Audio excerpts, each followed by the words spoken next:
नमस्कार दोस्तों, मैं प्रीति आप सभी का स्वागत करती हूँ। तो ये मेरी पहली क्लास है। जैसा कि आप सभी जानते हैं यूपीटीजीटी की वैकेंसीज़ आ चुकी हैं और लोग तैयारी में भी लग चुके हैं। तो इसी को देखते हुए मेरी कोशिश है कि आप कम से कम समय में सभी के सभी इम्पॉर्टेंट क्वेश्चंस जो हैं कवर कर सकें। तो चलिए शुरू करते हैं हमारी आज की पहली क्लास। तो हमारा पहला क्वेश्चन है, देखते हैं पहला क्वेश्चन क्या है। ब्रज भाषा का क्षेत्र इनमें से कौन सा नहीं है? हमें बताना है। ऑप्शन है धौलपुर, सरगुजा, मथुरा या फिर आगरा। हमें बताना है इसमें से सही जवाब क्या होगा। इसका सही जवाब होगा बी, यानी कि सरगुजा। सरगुजा क्या है? ब्रज भाषा का क्षेत्र नहीं है। चलिए बढ़ते हैं आगे। हमारा दूसरा सवाल है, प्रत्यय रहित शब्द इनमें से कौन सा है? बताइए। मर्मज्ञ है, वैज्ञानिक है, कृपालु है या फिर अनुवाद है।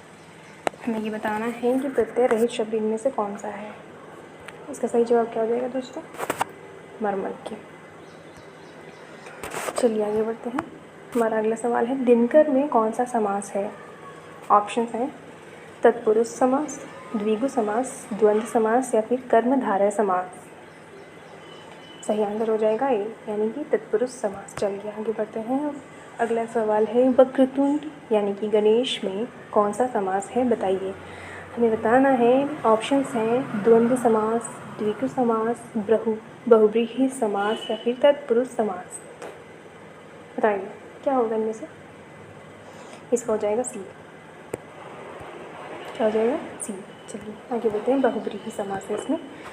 अगला सवाल है, व्रति किसका पर्यायवाची है? हमें बताना है। ऑप्शन हैं जीवन, याचना, जीविका या फिर इनमें से कोई नहीं। तो इसका सही जवाब हो जाएगा जीविका। चलिए इसका हो जाएगा सी, यानी कि जीविका। आगे बढ़ते हैं। उत्सेक किसका पर्यायवाची है? ऑप्शन हैं मंथन, ज्ञान, जोश, उदासी। सही आंसर हो जाएगा सी, जोश। जोश क्या है? उत्सेक का पर्यायवाची है। चलिए उत्सेक जोश का पर्यायवाची है। चलिए आगे बढ़ते हैं। चित्रक किसका पर्यायवाची है? हमें बताना है चित्रक का मतलब क्या होता है, किसका पर्यायवाची है। तो हमारे ऑप्शंस हैं बाघ का, हिरण का, बिल्ली का या फिर मछली का। ऑप्शंस हैं, हमें बताना है किसका पर्यायवाची है चित्रक। तो हो जाएगा ए, यानी कि बाघ का। चलिए आगे बढ़ते हैं। अगला सवाल है, उपसर्ग किसका विलोम है?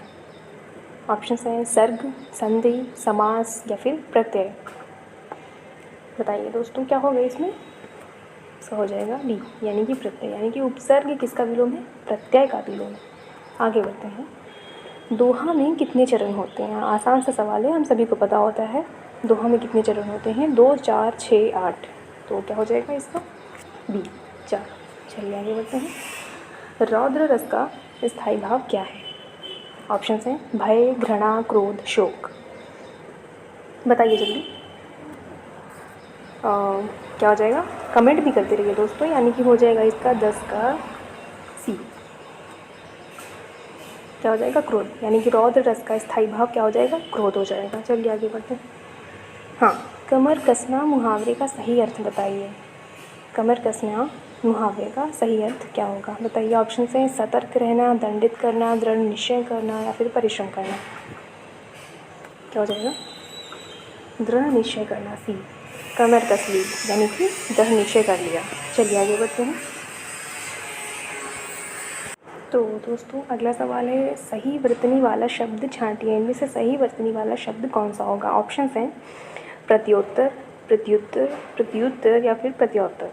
हमें बताना है इसमें सही वर्तनी कौन सी है। इसमें से क्या हो जाएगा? बी, प्रत्युत्तर। चलिए बढ़ते हैं आगे। किस छंद का प्रथम व अंतिम अक्षर एक सा होता है?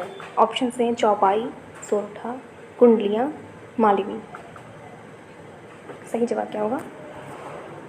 कुंडलियाँ। चलिए बढ़ते हैं। इनमें से कौन सा उपन्यास यशपाल का नहीं है? हमें बताना है। ऑप्शन हैं दादा कॉमरेड, कब तक पुकारूं, दिव्या, झूठा सच। इनमें से कौन सा उपन्यास यशपाल जी का नहीं है? बताइए क्या हो जाएगा? बी, यानी कि कब तक पुकारूं। यशपाल जी का उपन्यास ये नहीं है। चलते हैं आगे बढ़ते हैं। हिंदी खड़ी बोली का प्रथम महाकाव्य कौन सा है? ऑप्शन हैं साकेत, सामधेनी, हल्दी घाटी या फिर प्रिय प्रवास। 15 का कौन सा आंसर होगा? डी,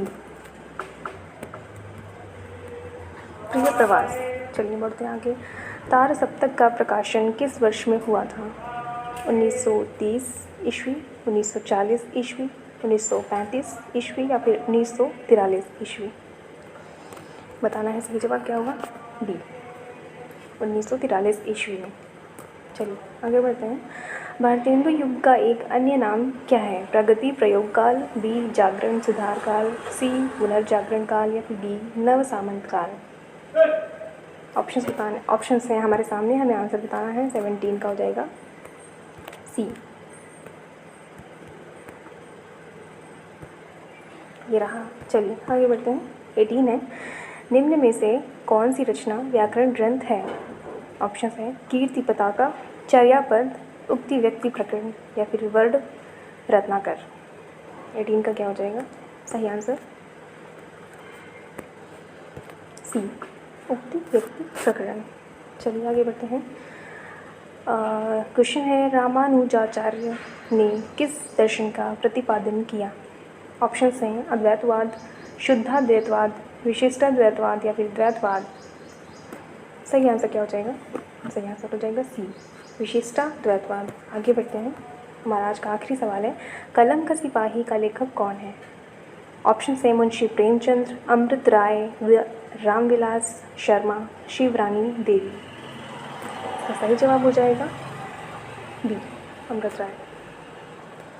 तो आज की क्लास में बस इतना ही दोस्तों। ये रही पहली सीरीज़, ऐसे ही सीरीज़ आती रहेंगी, दूसरी, तीसरी, चौथी। लगे रहिए, पढ़ते रहिए। मिलते हैं अगली वीडियो में। तब तक के लिए थैंक यू सो मच।